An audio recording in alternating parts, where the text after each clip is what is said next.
Do you want to fly in the face of the history of tarot? Do you want to fly in the face of the history of magic? Or do you? Well, think about it like this.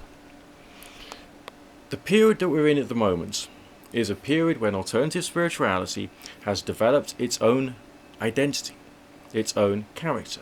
It has come to a point of saying, there are specific defining characteristics of this part of alternative spirituality. And then these people express this interpretation. And when they express this interpretation with its cultural limitations, that's where things go wrong. And things are wrong. And you are starting to fly in the face of the history of magic. This is where I have a little bit of a contention. And I think that as people, we need to be looking into what is really real. There are various different sources out there. There's various different people out there who say different things. Fine. But what is actually true? I mean, the bottom line is, if you're a magician, if you're a person who's trying to explore magic, you know, magician, just like electrician in the days of Galvani, when he was using the galvanic piles and the frog's muscles and all the rest of that, he was studying the invisible force. So he called himself an electrician. And these days we have people who call themselves magicians. And maybe these are people who are trying to study the force of magic. Maybe. But from what point of view? Now, from, you know, the cultural, tribal point of view, it's necessary to feel set apart, to sense that we are different. But if you're doing that, you're creating a tribe. If you're creating a fixed definition as to whatever it is that you are, and you can't allow anyone to take that definition, to take that name, unless they fulfill that definition, then aren't you actually just being a cult leader? Aren't you just trying to enforce upon somebody else some rigid behavioral patterns and understandings which you personally approve of? Whether you're right or whether you're wrong is what you personally approve of. And therefore, aren't you actually being a bit of a bad person?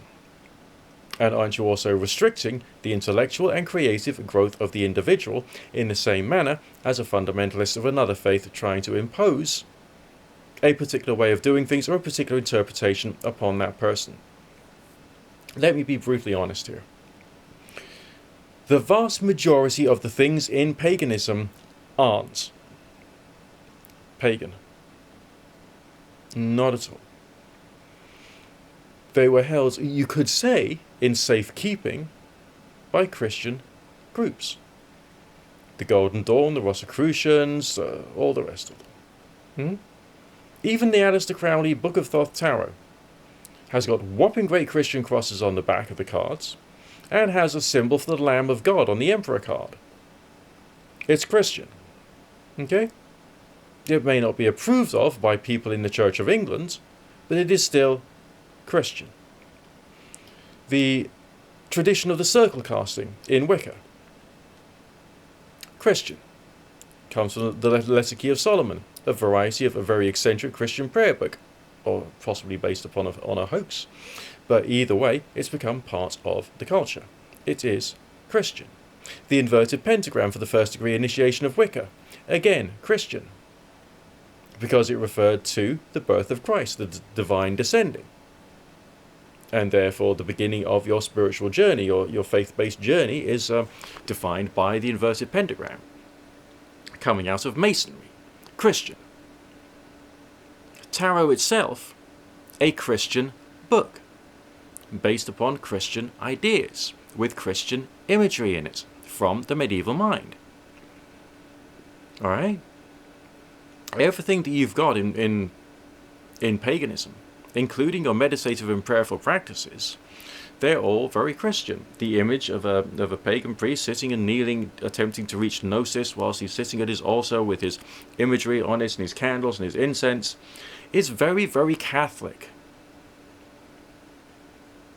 Okay? You might as well just be sitting there with a rosary. I mean, there are pagans who use rosaries as well, but they are pagan rosaries with different numbers of beads to signify different things which is personal to them.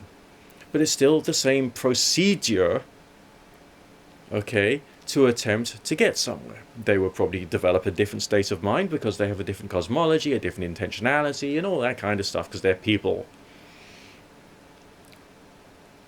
When we're in a state whereby we are told that we have to be a certain thing in order to be accepted within that group, that's rather exclusivist rather than inclusivist, isn't it? I regard that as being rather negative. Just as in Christianity, they would say that, they don't want me using a Ouija board or my tarot cards. Fine. And in paganism, you can use a Ouija board and your tarot cards, it's perfectly okay. But nothing Christian. What do you mean, nothing Christian? You do circle castings. That is Christian. Okay? It comes from Christianity. This sense of separation, which you people of God, from other faiths, may have some political purpose, but in what way is it doing you necessarily intellectual good? You've created in your mind's eye and built up based upon strong intellectual rationalizations or justifications the sense that there are walls now. Actual solid it feels like a solid wall, doesn't it? Between what you are and what they are. You're creating the problem, the in-group, out-group mentality. And you're creating a situation whereby you don't realize it, but the person of another faith is doing basically what you're doing. Alright? There may be some slight differences here and there, but basically it's all the same rubbish, really. You may, be doing your pagan thing and think, well, the Christians don't do any of this. Well, what about Santeria? That's pure Christianity and witchcraft at the same time. Alright?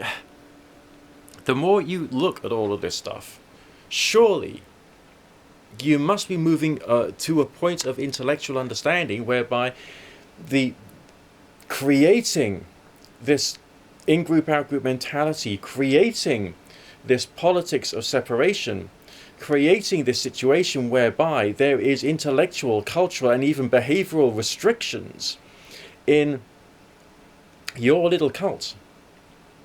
It can't be any good for people. And on top of that, the changes that people go through within some expressions of paganism, the changes in facial expression, the changes in language, speech patterns. Why are these coming about?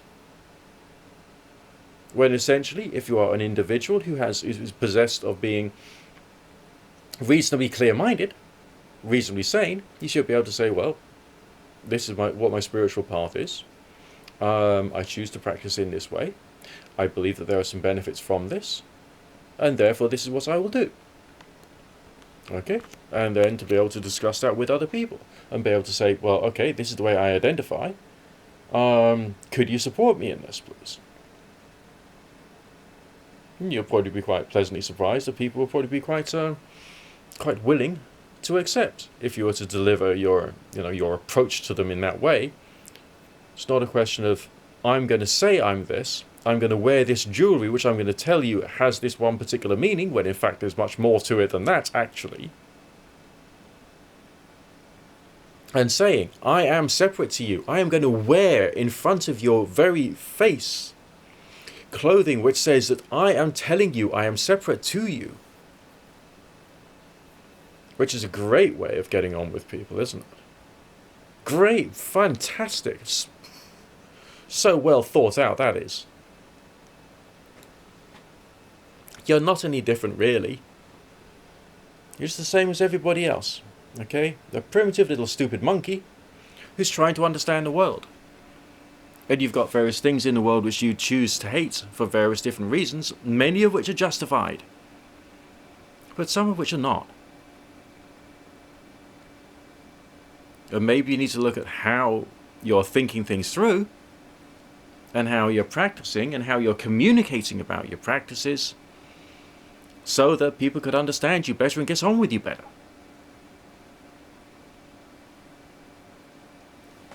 Remember, the more you actually think about all different spiritual paths and all different religions and all different approaches, everything just mixes up into a mushy form of deism. Everything does. Christianity, paganism, they're not even two sides of the same coin. They're on the same side of the same coin. They just don't know it. And I think that is a problem. And I think that is a problem within pagan thought. And I think that that is a problem whereby you are choosing to make yourself so culturally separate that you're creating an environment whereby there is lack of proper freedom of thought. And I feel that what you're doing is you're approaching people to say, I'm going to define this as this, and I'm going to not only encourage you to follow that, but I will be welcoming to you if you choose to think precisely the way that I think. You talk the way that I talk. You practice the way that I practice. Whereas that is very illiberal and very conservative and fundamentalistic. And quite toxic, actually. I think it is a trait which should come to an end. I think that people who are like this should think very carefully about how acceptable they are to the rest of society if they're going to behave like this and dress like this and act like this and talk like this. And I also feel that they're doing their understanding that they themselves are building up some harm in the process.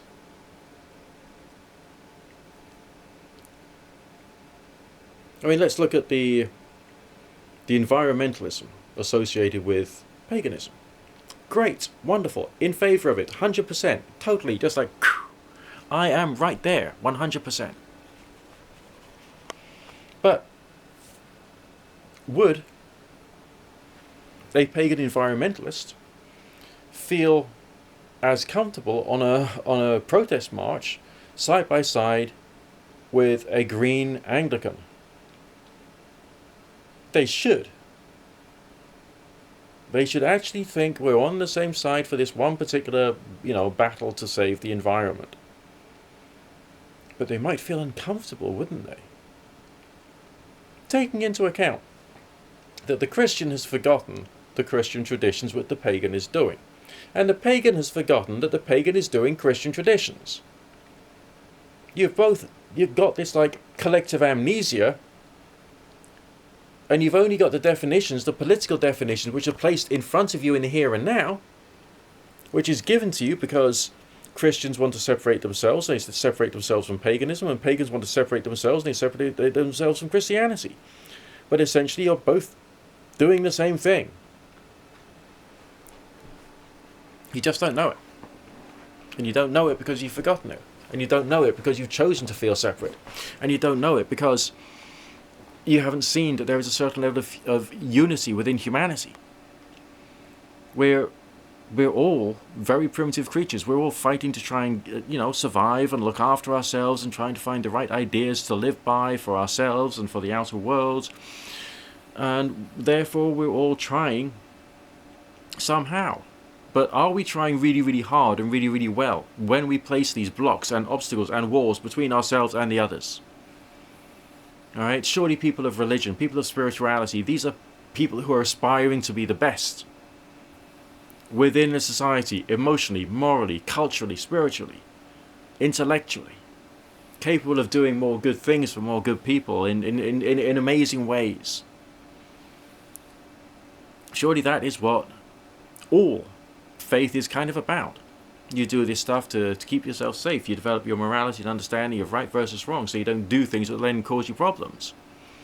You live your religious lifestyle because it does you good. It stops you from going, or should stop you from going crazy. Well, it should anyway. And it should build you up and give you a sense of structure to your day, to your week, to your month, to your year. To give you that sense of inner peace. Alright? But from the point of view of separation, you then choose to revel in the separation. You choose to encourage the separation. You choose to be antagonistic in order to make the separation more extreme. And you think it is somehow funny or humorous to create negative emotions in other people, so that they become spiritually retarded as a result of you hurting them. This is what pagans are doing. It's also what Christians are doing. It's wrong. It's actually wrong on both sides of things. Look, you got good people on both sides of the divide.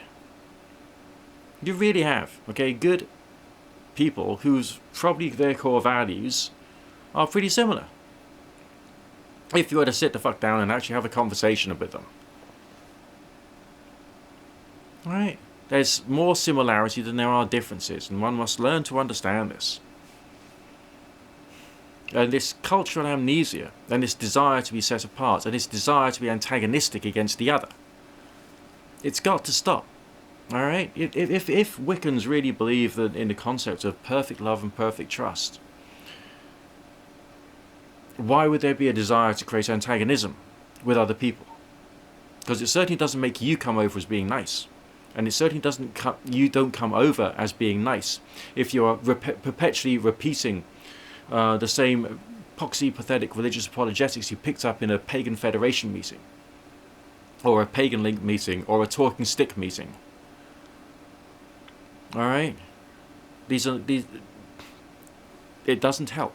It doesn't help you. It doesn't help them. It doesn't help anyone, really. And you're also not building up your intellectual understanding of the complexity and depth of what spirituality could be about, because you're so obsessed with your battles. I know the Christians, the conservative Christians, some of them, they still believe that they're fighting the Midianites, alright? They still believe that they're fighting an ancient battle in Canaan. And therefore, oh God, we've got to be separate. Because that's what they were told to do. That's what they were told to think. Paganism is not supposed to be about shouty people telling you what to think. But for some reason, that's become precisely what it's all about.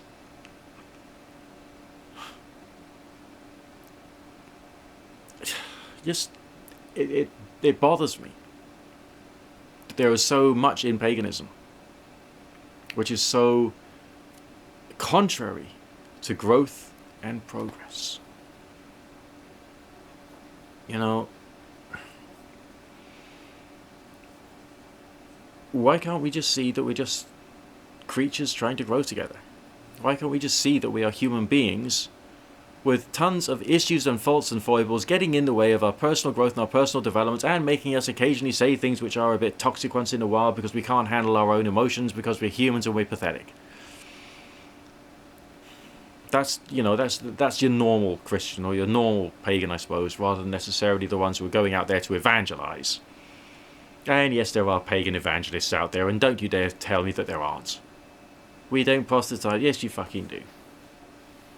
Rather a lot of it. And none of it's necessary, and none of it would help paganism, and none of it would help anything, really. There isn't really a point to a lot of the attitudes which comes out of the toxic, fundamentalistic, conservative, pagan mentality. And it is a conservative mentality. This is precisely what paganism is. Who says who? Says the fuck who? If in Christianity's got 33,000 denominations, possibly more than that. There are probably a few half dozen invented since I've been speaking to you. Alright, how many different denominations or different ways of thinking are there within paganism? Probably more than 33,000. Alright? And you're sitting there telling me that there isn't some variety of overlap?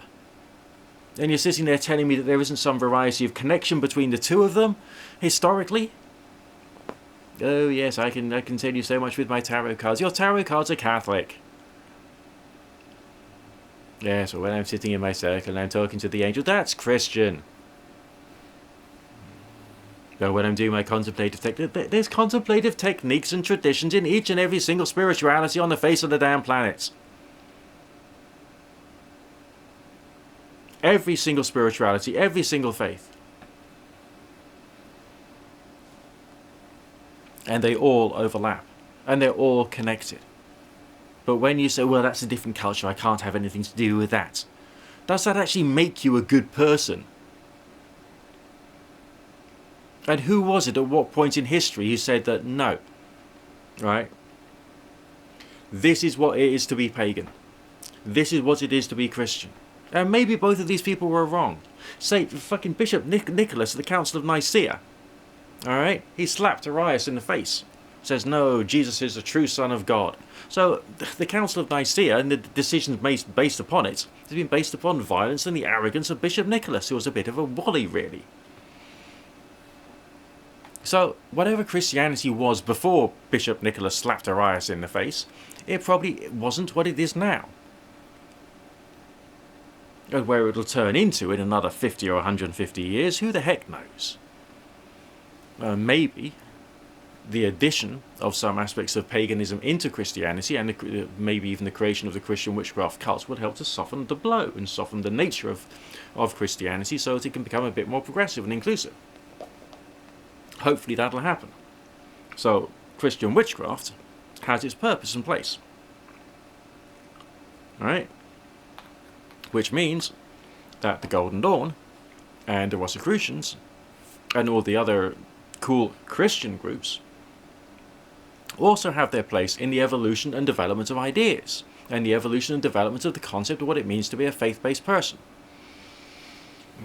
When you were a child, did you ever read a book by Dr. Seuss about these creatures who had stars on their bellies, and they were all so smug and all so cool, and there's others who didn't have stars on their bellies, and they were just really, really grumpy, and eventually this guy comes up with a machine, and it can put stars on the bellies of the ones who don't have stars, or it can take stars off the bellies of the ones who do have stars, and after a while they sort of like go through the machine so many times they forget which ones were which, and they suddenly realise they were all just the same, really. I think that that's what's happening here. Maybe that star is the pentagram, you know.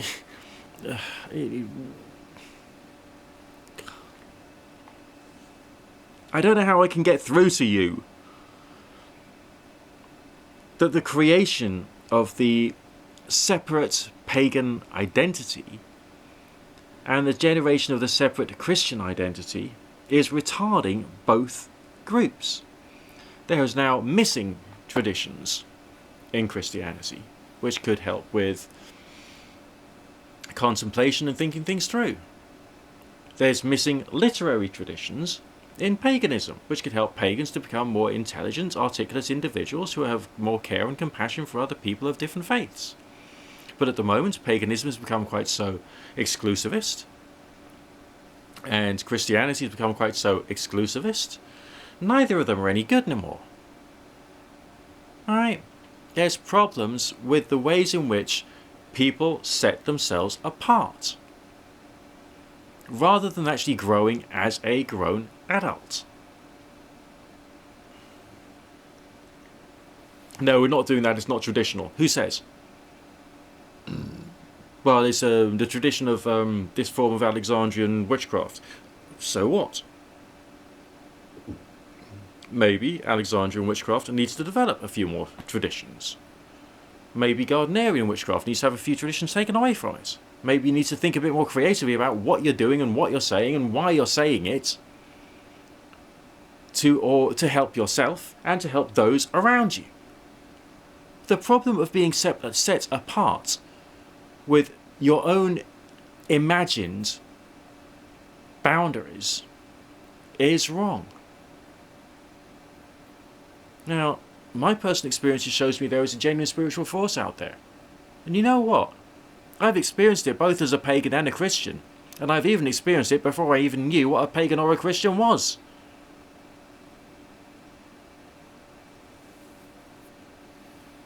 Because it's natural, that's why. It's nature, just the way that the world is. The spiritual energy is there. And it's there for people of all faiths and those of none. You don't have access to that just because you're a pagan. You don't have access to that just because you're a witch. You don't have access to that just because you do a lot of prayer in church. You have access to it because it's natural. It's the way things are. There is consciousness flowing around this room right now, even though you can't see it. There is probably beings and angels and spirits and all the rest of it in this room right now, but you just can't see it. That's nature. That's not occultism, magic, and witchcraft. That isn't the result of me being some highly saintly individual. It's nature. Just nature doing what nature does.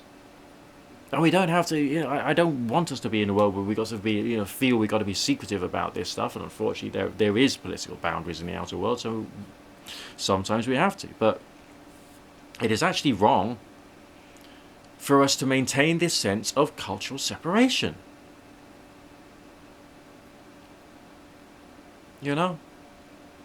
How would you define paganism? Why would you define paganism?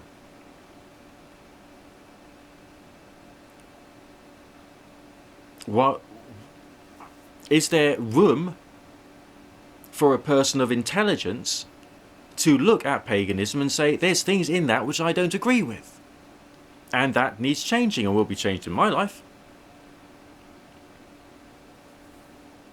You do whatever you see fit, but come off it. We're just primitive little monkeys trying to understand